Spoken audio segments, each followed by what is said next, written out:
As we grapple with the number of infections rising, we also look at vaccines. And there's now this huge worldwide debate on whether it's okay or ethical to inject people with the virus to then see how they react, healthy patients that would put themselves forward for it. What's your take on the ethical situation and dilemma we're facing with? Well, I think, we when people are weighing to take a vaccine or not, they need to understand that there's a lot of different types of vaccine. There's no one of the 8 major candidates out there. There are a variety of different forms. Some use viral vectors to get the vaccine into the host, and some do not. So it depends on which vaccine you're looking at. Some vaccines actually just turn on the body's ability to make protein.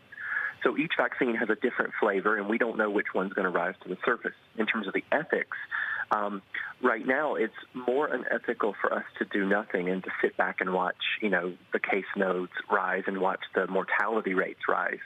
And so right now, science is using putting its best foot forward to accelerate vaccine development, but as you've seen in the news, as safely and ethically as possible. There was a Pew polling that only 51% of Americans are likely to take the vaccine. Are you, is this disconcerting, or is this normal in this kind of phase for people to be wary of it?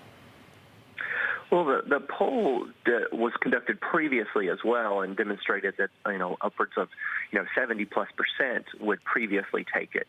I think what you're seeing with that decreasing confidence in the American public in this poll is the confusion that's being bestowed upon them based on so many just changes. Obviously, there was the AstraZeneca trial that stopped early, which for a safety concern, and is now going in the UK and hopefully will restart soon in the United States.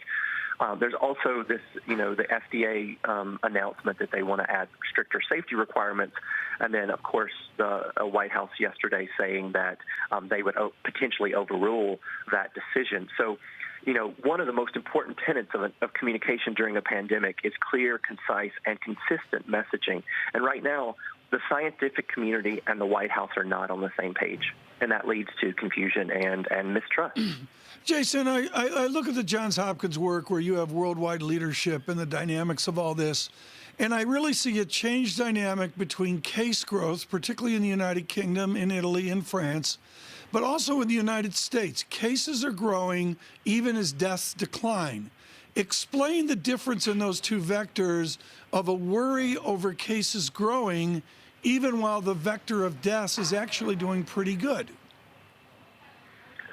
Well, when we've hit the start metric of overall 200,000 Americans dead, I guess I would push back slightly that we're not doing all that great in given those numbers. I mean, it's the third leading cause of death in the United States in 2020. But what I would say is that we are growing our knowledge and skills about everything from the types of medicines that might have some therapeutic benefit, as additional the types of mechanical ventilations and other therapeutic interventions like proning. All that information we've now had about 7 or 8 months to gain new insights on the clinical management of patients. We've also had 7 or 8 months for people to gain greater experience in caring for them in the intensive care unit, all of which will drive mortality down. Ultimately, we really need to control caseload so that we control volume, because volume in an ICU and expanding ICUs to non-traditional settings and healthcare workers who are not used to working in those settings ultimately can drive mortality back in the wrong direction. So I think there are a lot of great positives we've learned. I certainly, I agree with Fauci saying that we are still at too high rates of new cases, around 40,000, and certainly would like to see those numbers go further down as well as the mortality continue to decline. Jason, when you look at some of the guidelines issued by CDC, but also other regulators across the world or health officials, how difficult is it for people to understand these shifts? Is it, does more confusion lead to actually people abandoning some of the things that they should be doing? Yeah, well, I think, most importantly, we are in an unprecedented moment. particularly, we in the health community and the general public have always been able to rely on our health agencies, particularly the CDC in times like this, to provide that clear and consistent messaging and guidelines. Right now, what we're seeing is the CDC as a political puppet, and ultimately, releasing guidelines that then 2 days later, it's erroneous, and the White House has had them pull them down. We've seen major changes in guidelines that are considered released as draft that were not considered finalized. And we've also seen guidelines developed basically by the White House that never went through a very comprehensive and thorough CDC review. So there is a lot of just general mistrust, even amongst the medical community, as to the information coming from the CDC and its lack of consistency. Ultimately, what we need is an absolute, impartial, non-politicized health agency that's providing clear and consistent messaging for the general public and for those of us on the front lines.